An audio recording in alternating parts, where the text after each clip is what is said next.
Lexi is going to join us today.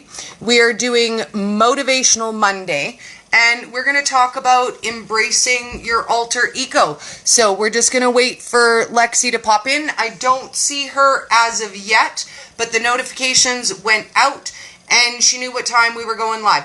I do also have us up on Instagram. Hello! Today, we're going to do Motivational Monday, and you get to be the first guest since I brought this format over to Clapper. So I'm so excited. Yay! Wow. Yay! I don't do lives very often. I think I can count on one hand how many lives I've done. So I don't do very many either. But before quarantine, I used to do 5 days a week of lives, and some days I did as many as 5 lives in one day.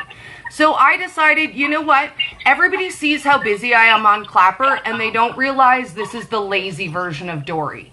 So I figured it's time to bring over some of my live content to Clapper. It's a thing that we don't do here. So each week, we're going to get together with a different person, and we're going to talk motivation from their angle. So today, You're going to tell us about embracing your alter ego. So when I met you, you told me your platform was about alter ego, and I went, okay, that's cool. I like that. But do I actually know what an alter ego is? No. So how about I just accept you and love you for you, and it's fun and it's great, and I love your content. So why don't we start there? And I would love for you to explain to people, what is an alter ego exactly? Oh boy, that's so a lot of misconceptions with alter egos. So you know the whole, Clark Kent, Superman, that whole thing, right? So they use a superhero to express their alter ego. However, an alter ego is your inner voice. It's that dialogue that you have within yourself. So have you ever been in a situation where, and I call this pillow self-talk, you hear about pillow talk between partners? Well, I call this pillow self-talk. So when I go to bed at night and I lay my head on the pillow, if I'm questioning what I have done in that day and I have regrets like, oh, I should have said that, or I should have done this, or oh, I'm so mad at myself, that's because you haven't tapped into your alter ego. You're suppressing it. Okay. So the alter ego is the version that you present yourself in a different scenario. And we all have alter egos. We have several alter egos, right? So when you go to work, when you're a mom, when you're doing a presentation, right, you're pulling out different things of yourself. However, society has us trapped in this mindset that we have to be a certain way or act a certain way, so then we start self-doubting and we start questioning ourselves. We start worrying about what other people are going to think of us, so we don't act on a lot of that. So when I say alter ego, it's that person is the best version of yourself that you haven't tapped into and released. And we've all been there. We've all questioned ourselves and all wish we would have said something differently at certain times or acted a certain way. And because people are so worried about that, they don't tap into that.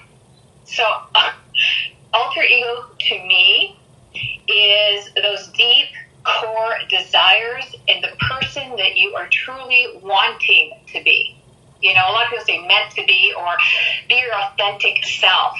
Well, yes, you can be your authentic self. An authentic self means you are true to your feelings and you present yourself in a certain way. But the alter ego is a portion of you, a different segment in each area of your life that you present. And then you can combine those to be your authentic self. So that's what I call an alter ego.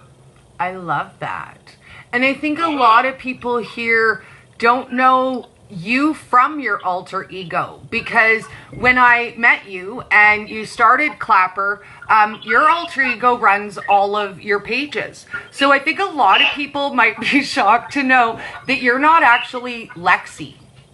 So why don't we talk a little bit about that and how you started your social media on Clapper? Because this is kind of your first foray into really any social media with your alter ego. Yep, absolutely. So Lexi is my nickname. It's not my legal first name or anything. It's my nickname. And a lot of people will choose a nickname to embrace their alter ego. However, when I started social media, I have friends who nickname me Lexi. So I have like, 3 dimensions in my life. I have my real name, and then my other name, and then my Lexi name. So when I came onto social media, and a lot of people do this, you hear about it all the time, keyboard warriors, right? People use social media as a way to experiment their different personalities because they can hide behind the screen, right? So when I came onto social media, all of these skills and talents and all of these abilities that I was using in my daily life, face-to-face with people, I had to now figure out how the heck am I going to do this on social media? And I was a little intimidated because social media, once you post something, man, that stuff is there forever. People download it, copy it, do whatever, right? And I'm like, holy shit, right? I'm going to be careful. So when I started, I thought, okay, well, I'll go by my nickname, and then this way it'll empower me, right? It'll empower me to exude all of those internal desires and wants that I want to present. And I have different areas in my life that I do that. However, social media has actually brought me full circle now.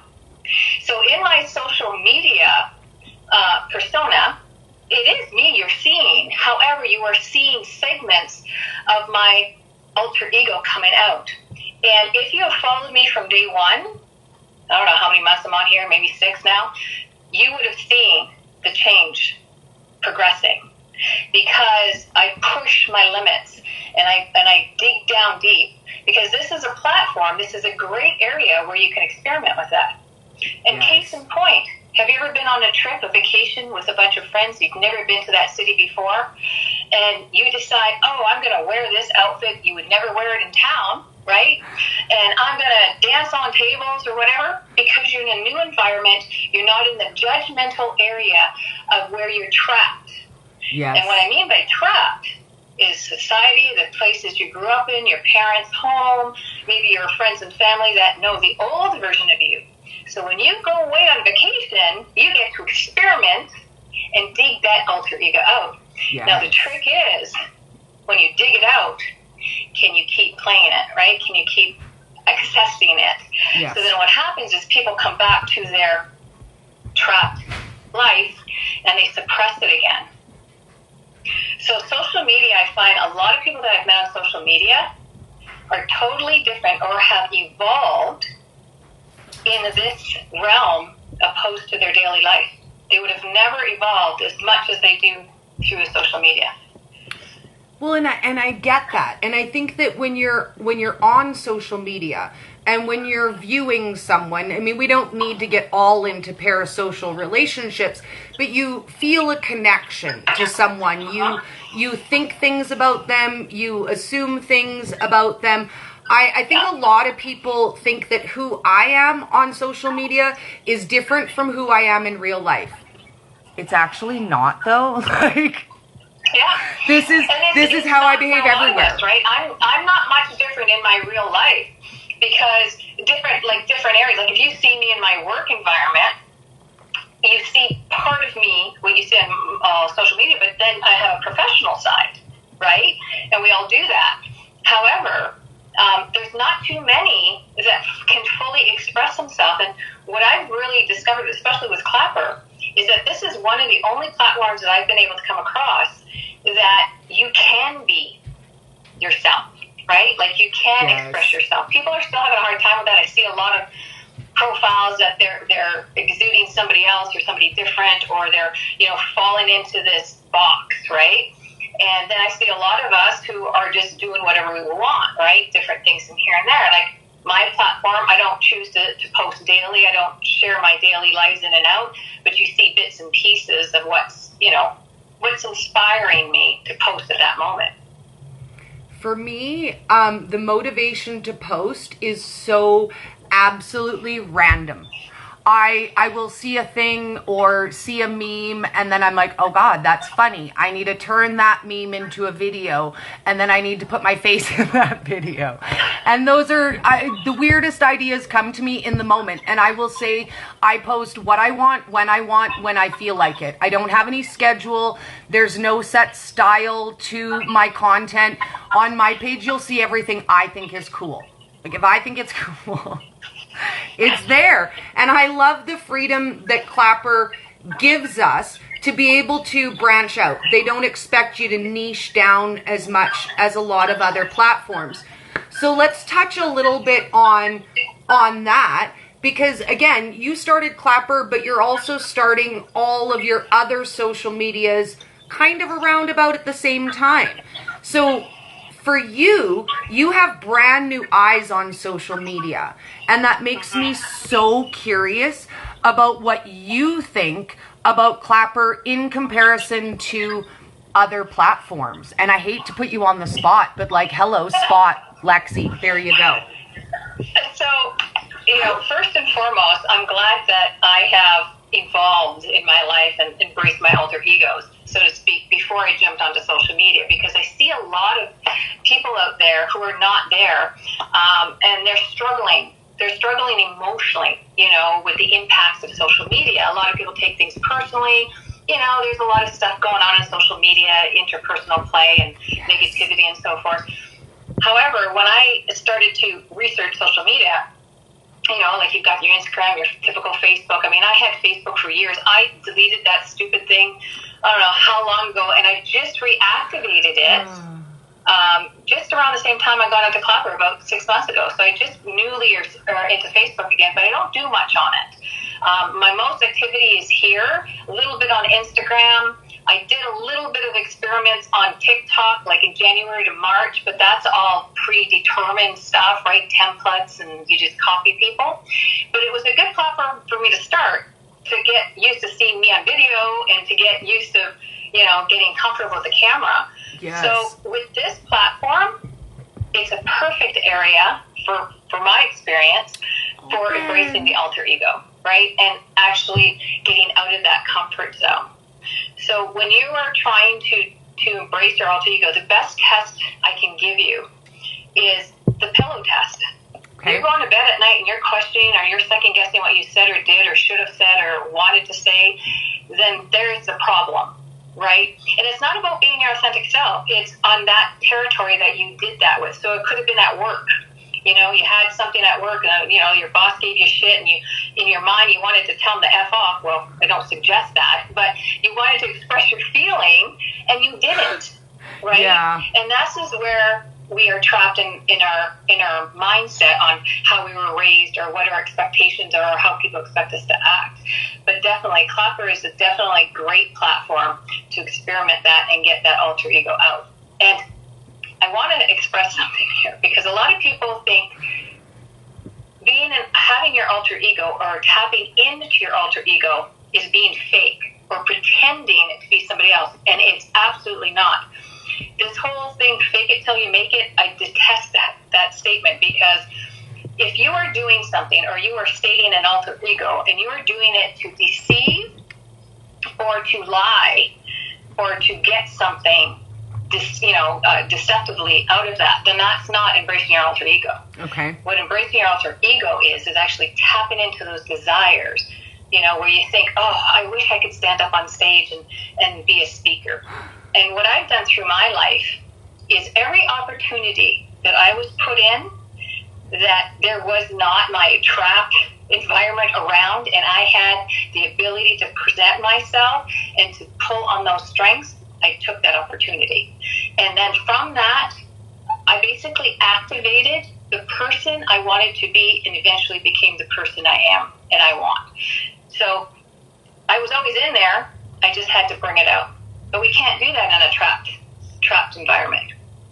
So here's the thing that happened to me recently, because I've never been a competitive person. Ever. Do you know what? I compete in things so that other people will. I've never focused on winning things. I've never really been driven in that way. Again, I will play sports, I will play board games, just so that other people will play, and I don't care if I win. And then I started doing a collaboration here on Clapper that was a competition. And I don't know, dude, but it brought something out in me. It brought out in me the desire to win. And I was like, I don't care, I'm gonna win this one. Like, this is a competitive side of Dory that I've never even seen. And I was really excited to let that out on Clapper. So is that an alter ego, or is that just me? Is it a desire that has come to surface? Were you in an environment where it came to surface naturally, or did you force it? It came to surface naturally, and a desire I never knew I had, because I never knew I wanted to win things. I've never wanted to win things. I've never really cared about competition. But I'll tell you what, I got into this, and it brought out something in me that I didn't even know was in me, and I was like, I'm winning this. Like, this is it. Balls to the walls, Dory, we're winning. Like, winning. That's your alter ego, because I'm going to suspect that you have suppressed that so much because you always wanted to give others the winning opportunity. So Well, you yes. are actually in a suppressive, trapped emotional state.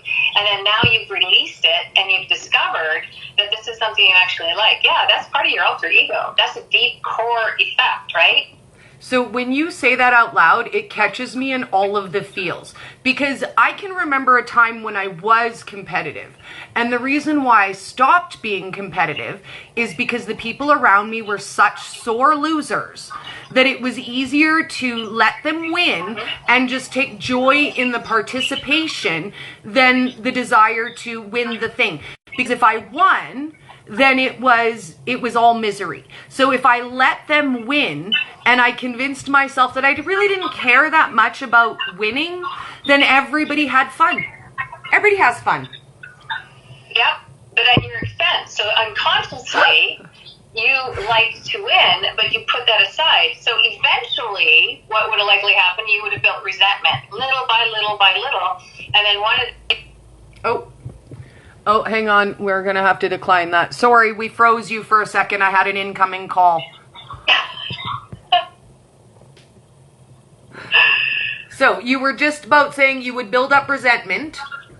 Yeah, you would have probably built that resentment little by little. So in my life, there are certain things that I discovered. And resentment, now, if I feel any tinge of resentment, I know right away it's a flag. That I'm suppressing myself and I'm not allowing myself to be who I am or who I've worked towards. So eventually that perhaps would have wore on you, always giving in, always letting other people win. So now that you've embraced that, now you're going to be able to start doing that a little bit more, even regardless whether people get upset or not, right? And that's the key. You have to be true to yourself. And it's hard sometimes, right? When I first started in business, I thought it's like the last 10 years I really concentrated on my alter ego and my core wants and beliefs. I was young, even before I was 30, and I had to deal with all men. I'd never been in business like out front. I always had home businesses, and here I was, a single mom of a 2.5-year-old. Wasn't a graduate of business. I'm a high school dropout. I starved myself to put myself through school. I left home early at 16. I had a very traumatic background. And here I'm suddenly thrown into this corporate world, and I had to present myself. And I was like, these executives, they're going to think I'm, whatever. And I kept beating myself. This self-dialogue kept saying, no, you can't do it. You don't have the experience, you don't have the education, and all of that stuff. And then one day I decided, you know what? They've never seen me before. They don't know where I come from or what I've done in the past. I'm going to walk in there and I'm going to kick ass, right? And I did. And 7 years later, I had 3 corporations. I won several awards, and I was on top of the world. And that was because I embraced my alter ego. And this is the mindset that you have to think. Just because you think you can't do it, these other people don't have a clue what you have done or didn't do or who you are, typically. And if they do, they're basing it on a pretense of your old self. And this is where the fear comes in. If you are having to present your new self or your evolved self or you're pulling your alter ego out, it's in the event that is for your personal growth. And if you are in an environment where there are people that know the old you, that's where it gets scary. And that's where you have to really draw on that heroic self and just go in and do it. And once you do it, it's like a breath of fresh air. It's like this whole weight comes off of you. And then that alter ego starts appearing more and more. I use that tactic a lot. Even today, like when I do public speaking or I'm going into a new job interview. I mean, I've interviewed probably upwards of 1,000 people in my career. And I can tell you, I've seen so many alter egos across the table, it's not even funny. Because that's your alter ego. You have to present yourself, and you're scared and you want this job so bad, you're pulling that out, right? Normally, would they do that in their day-to-day lives? Probably not. But in that perfect moment of fear, it comes out. Well, and I think that sometimes we all display that whether we realize we do or not. I don't know how many times in my life someone has said to me, Dory, you are so fierce, you are so strong, you are so fearless. And I think to myself, on the outside, girl, on the outside, like on the inside, I'm a smushy marshmallow just like you are. You know, I'm a Cancer, hard shell, soft, smushy inside. But people look at me and they think that I am fierce and I am strong and I am powerful. And I think that that's what I project to them. That is my alter ego. That is my outer strength that I wear to keep me strong and safe and mentally sane. And eventually, that'll become your full self on the inside. See, this is the thing. Once you start doing this, once you start presenting this alter ego as a person that you want to be, eventually it becomes you. And eventually that mushy part inside, that intimidation or fear, whatever, it kind of dissipates. But you have to, small steps. We'll always have that intrinsic mushy part, that little bit of, self-doubt or fear, but it gets better. Like, it gets better over time. I can't tell you, when I had to deal with those executives, 30, 31 years old, I had to go into this big board meeting, and I was like, holy shit, I'm gonna faint, right? But, and I was all mushy inside, but today, I got bigger balls than they do. So, you know what I mean? It's just, eventually, you just keep going at it, you work at it, you just force it. It's like a practice, right? So the saying that I love is faith it until you make it. Believe in you.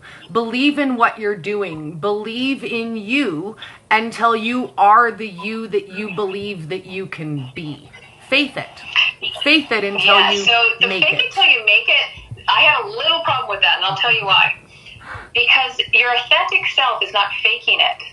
I mean, your alter ego is not faking it. So fake it till you make it is usually held by deception or being somebody once or twice that you'll never be again, right? But if you are doing your alter ego, that's not really faking it. It is part of you.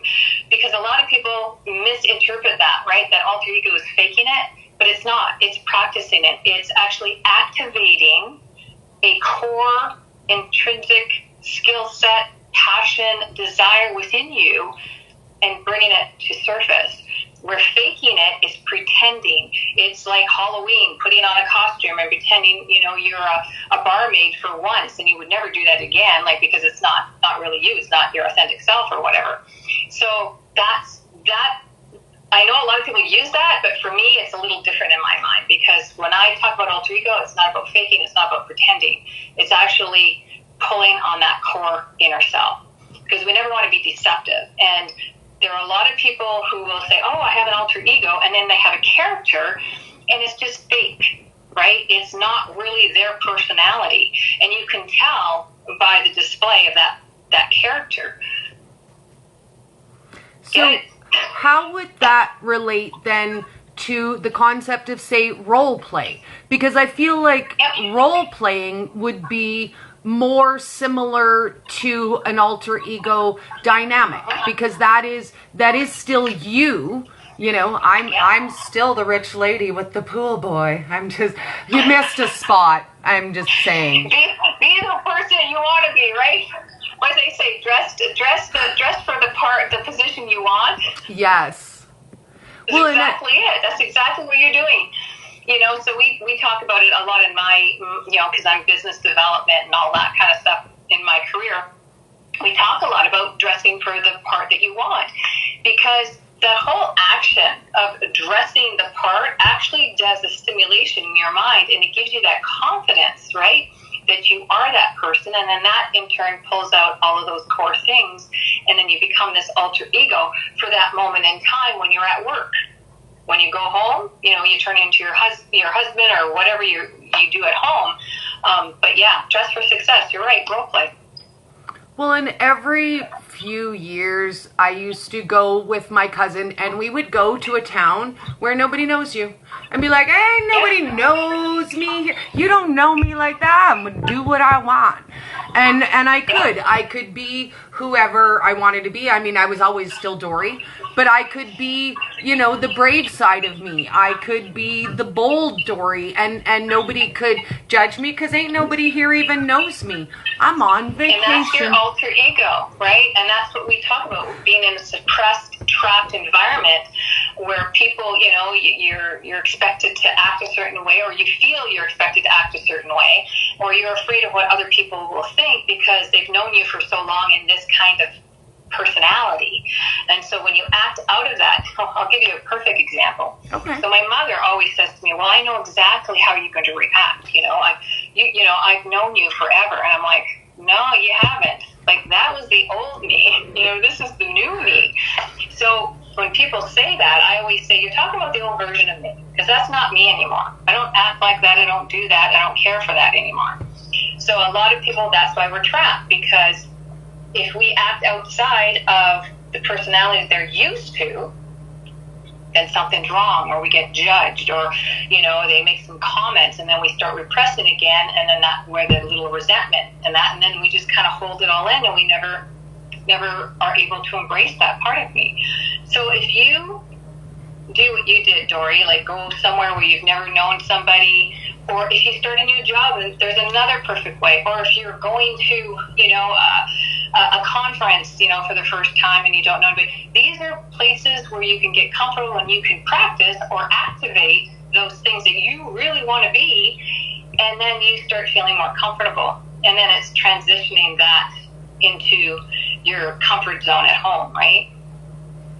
Well, and let's be honest, your environment adjusts to your personality. Mm-hmm. That's the bottom line. If you come in strong and powerful and you walk into a room like you're the, smartest, most beautiful, most powerful person in the room, people will recognize that in you and see that.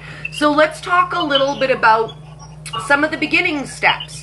So if somebody is just starting on this journey and they've never really let that part of them out, how do we start in little ways? What are some little things that you can do? So I've never taken, this is my own experience, and this is what has worked for me. So two things. One is your pillow self-talk. If you're going to bed at night and you're questioning what you should have done, or you're regretting what you did do, there's a problem.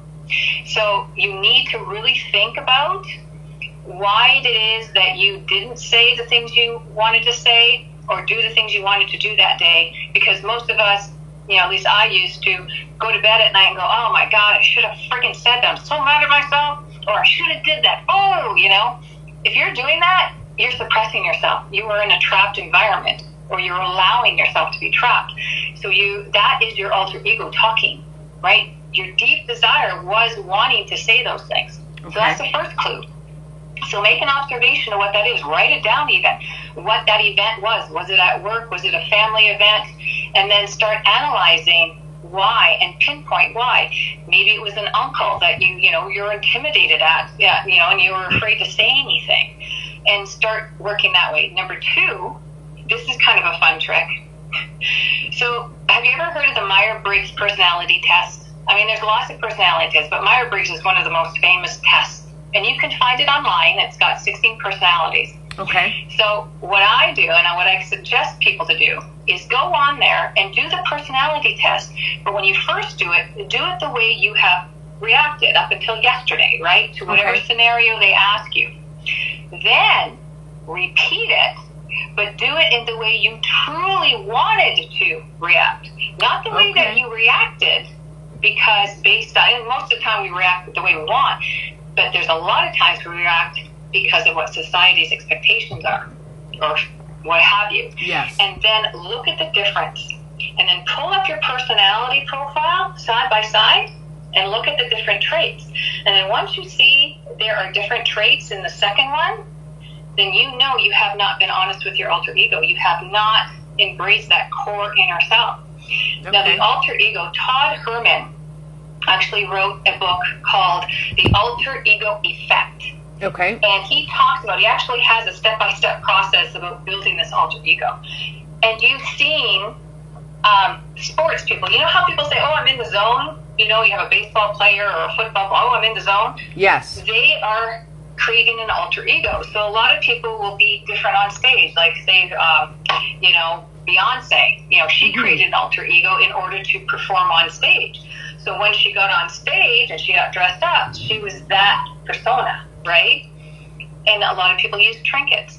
It could be a ring, or it could be the way you wear your hair, it could be the way you dress, just to get that inner strength. And then talk to yourself almost in the third person. You're going to do this. You're great. Awesome. Go kick ass, instead of having that negative internal dialogue. But those are the two things and I still do that today. This pillow self-talk, I'm very conscientious. When I go to bed, if my conscience isn't clear, then I know I have to focus on something. Yes. So I'm just taking a scroll through the comments to see what we missed, because it's kind of hard to catch them as they go by. There's a lot of everybody greeting everyone. Some congratulations to Dory for being almost at 70K. Savage says that she's really been coming out of her shell on Clapper.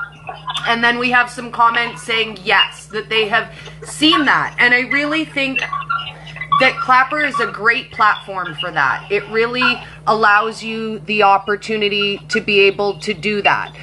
Then we have a little bit of talk about when we were talking about winning and that becoming a negative feeling, and why, that would be reasonable. I think it happens to a lot of people.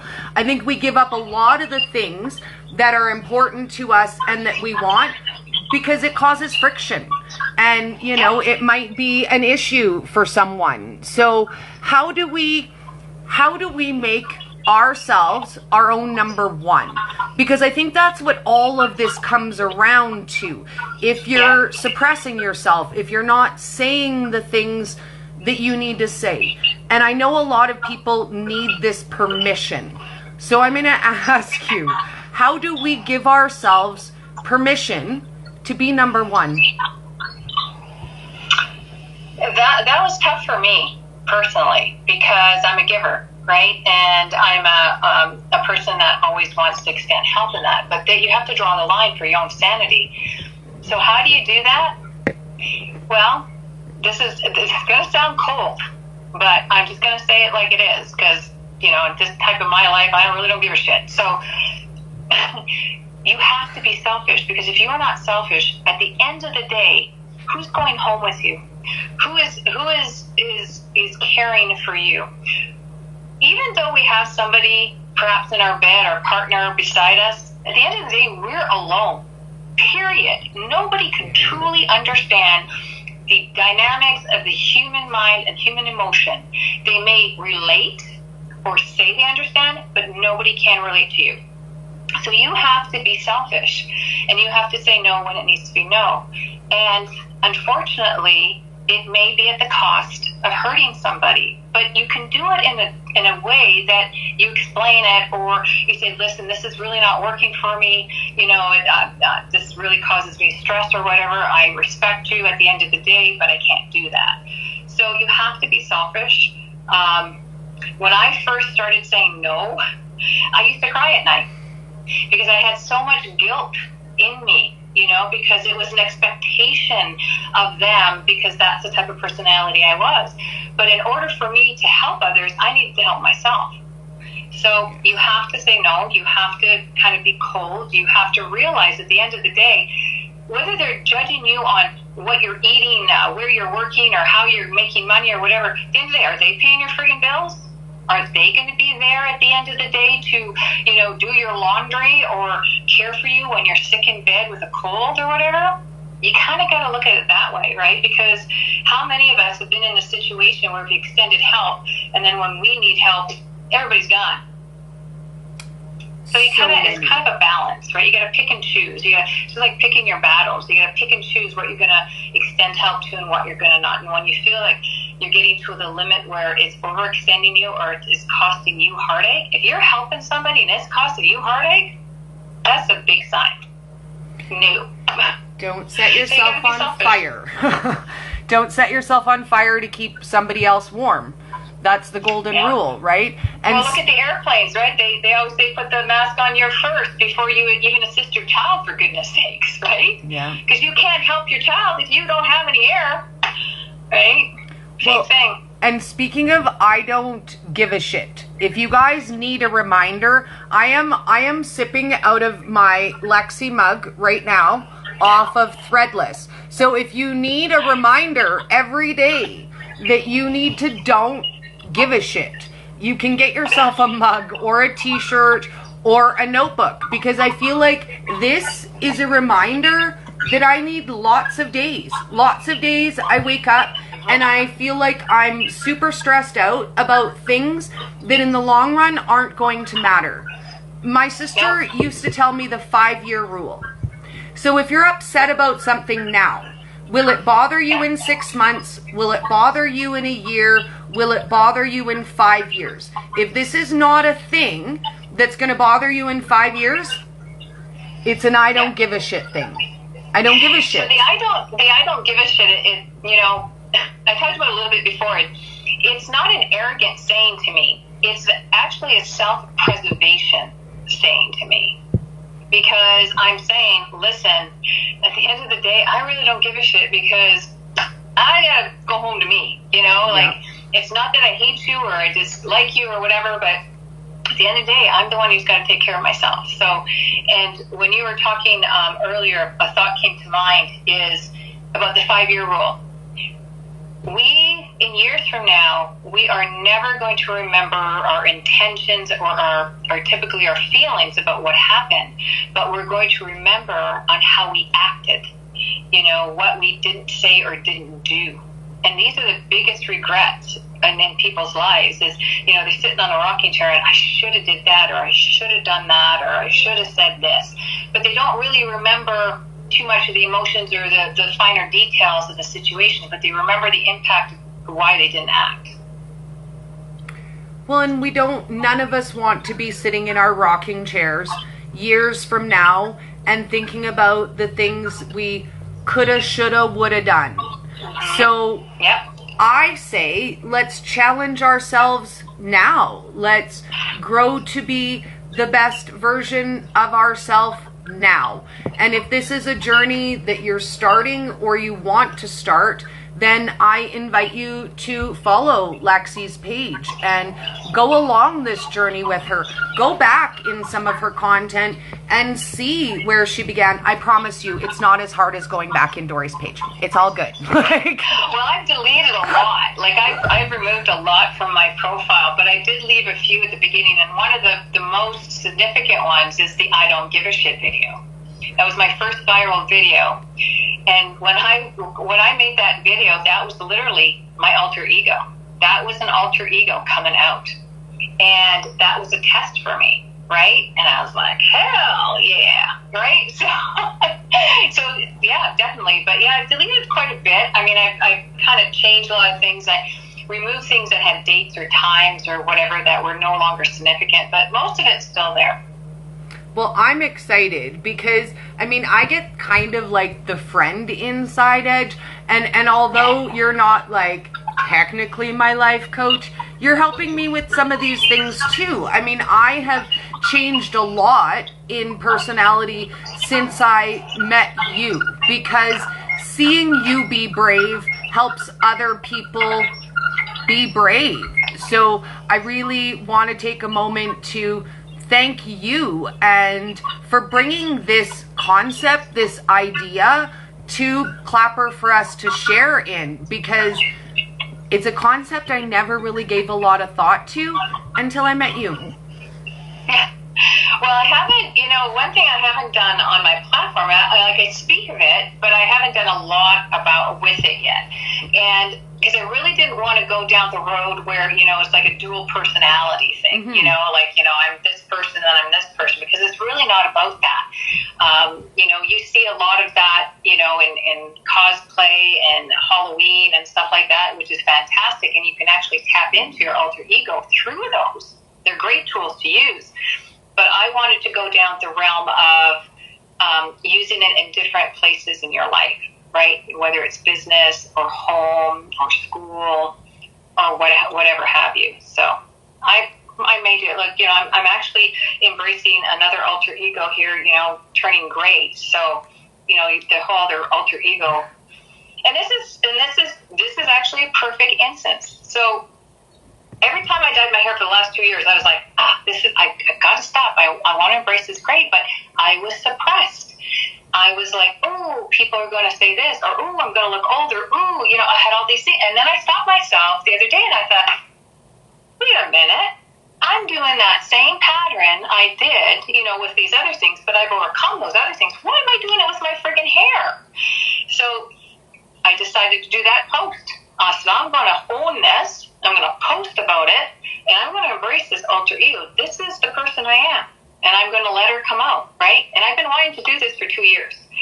So you'll see her come out more and more, the more, and there'll be more authenticity, right? It'll be embracing that, because that's exactly why I kept my hair colored, was the suppression of what other people would think or say, or I would look old or whatever, right? So, yeah, I beat myself up the other day about it. Oh, don't do that. You do not have permission to do that. I'm just saying, whenever you start beating yourself up, anybody in the comments too, in the audience, I want to say this. Listen up, get out your notebook. Whenever you start doubting yourself and saying, I'm not good enough, or people are going to judge me, I want you to take out your little notebook that says, Dory did not give you permission for this. Well, it wasn't that I was beating myself up on. I was beating myself up because I know better. Because Yes. I've overcome a ton of shit in my life, and here the simplest thing is my hair, and I can't friggin' do that. So I was like, okay, enough of that. I'm doing it, right? Because I'm like, if I can overcome all of those other friggin' traumas and obstacles in my life, I can overcome friggin' hair. So, yeah, I was beating myself up with that because I know better. So Cookie says to us, he has been there. He has been there when you support that person who's supposed to support you back and they don't. And he says you have to get a solid footing under you before you can stop someone else from falling, or you both fall. And that is such truth. Yeah. So I want to touch a little bit about male alter egos, because we're coming up to the end and we haven't really touched on that. I mean, we've talked about female empowerment and finding your inner strength, but men have alter egos too. Yeah, they do. And it's the same thing, same process, the same thing. Now, however, a man has a little bit different, I don't know, not obstacles, but I can't even think of the word right now.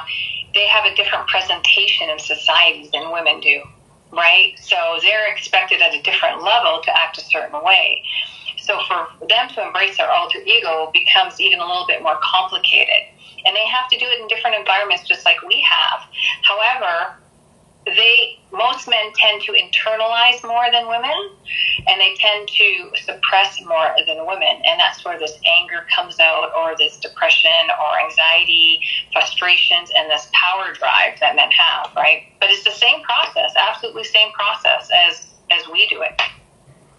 Well, and I think that that's an amazing thing to touch on, because I think that men do suppress a lot of emotions. As women, we do. I'm not going to say that we don't, but I think that men are raised to behave in a certain fashion and to be strong always and to be powerful always. So, you know what? I'm excited. Cookie, I hope you'll take this journey with us, because I want to see Cookie's alter ego. Please, Cookie. Well, he said he's doing 50 Shades of Grey gray thing on his beard, so at least he's embracing the gray hair challenge, so that's awesome. And White Owl, I see you said, I found my alter ego, but still feel people will see me and not the alter ego. And they will for a while. It's just like anything. They'll get used to the change, right? People are so resistant to change, it's not even funny. I've run into people that have known me 30 years ago, and they're like, wow, you never did that before. Well, no shit. That was 30 years ago. I was an old person of me. What the hell? Get out of the freaking 80s, right? Right? And then some people never change. Never change. They're complacent. They're happy with the way they are. They still got their 80s hair, and they're rocking it, and that's all good and fine. However, but I believe as humans we need to evolve. We need to keep learning, and it's a whole journey. I mean, I'm 52 now, and I'm still going to be learning until I die. So, gray hair and all. Do you know what? I think that's the best point ever.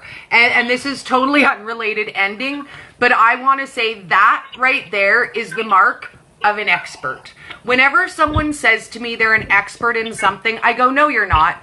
No, you're not. Because anybody who's an expert in anything, they will always tell you, I'm always growing, I'm always evolving, I'm always learning, I'm always learning new things. I am no expert. So I was just transparent with you about my hair. I've done all of that. I've helped other people embrace their alter ego. I've helped many people succeed. I've got people that went on to make millions that I've actually coached in this. And I can't friggin' deal with my hair. So, you know what I mean? Like, you still, we're not perfect, right? It's like the mechanic who never fixes their car. The cobbler's kids really who have good. no I shoes. did all this work on myself, and then I stopped, and I help other people, and then now I'm reverting. So every once in a while, we need our self-check too, and we always will evolve. I'm not going to be the same person 5 years from now that I am today, and neither are you, and neither are all these people, right? Yes. So you're going to keep changing. So to close out for today, I would love for you to tell everyone where else on social media they can find you, because clearly you're here on Clapper. Clapper is the best platform ever. If you're not here, I'm pointing at you, Instagram. Why are you watching here instead of here? But where else can everyone find you? Well, I'm not fully active yet, but I'm on Instagram, Facebook. TikTok's got some old videos on there, not much, and of course Clapper. And I'm going to be expanding to other platforms as well. I'm on several podcasts. I've got YouTube. I'm going to be starting. And the other page that I do have here is Clapper Community Support, yes, which came out of the cancer sex movement, where it's a page that I'm building. I'm actually going to be handing off the baton to somebody, and we're leading the way to help people on Clapper. So anybody who suffers from, and it's not just cancer, anybody who has, problems with illness, need financial help, perhaps they're struggling or coming to an obstacle, we're going to hopefully raise funds, do some events, and help people on Clapper. So as long as they're on Clapper, they're part of the community, that is the whole intent of that page. Okay. So, and I'm assuming you have links in the top of your profile so that people can find your things and click on you from Clapper? Well, I've got my Let's Talk radio that I do on Wednesday night at 9 p.m. on there, but that friggin' bio, there's not enough room for everything. Okay, well, I'll show you how to add up some links, and we'll get you covered so that everyone can find you. I have to reactivate my Threadless stuff because I messed it up. I deleted it, and it all disappeared. But yeah, I'll put a link. I have the link there, and we'll have to put all that stuff in. Excellent.